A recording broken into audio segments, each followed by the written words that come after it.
ஒன்றே குலமென்று பாடுவோம், ஒருவனே தேவனென்று போற்றுவோம்.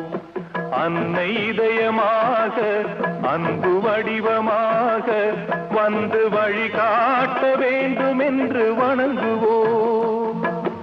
ஒன்றே குலமென்று பாடுவோம், ஒருவனே தேவனென்று போற்றுவோம். அன்னை இதயமாக அன்பு வடிவமாக வந்து வழிகாட்ட வேண்டும் என்று வணங்குவோம்.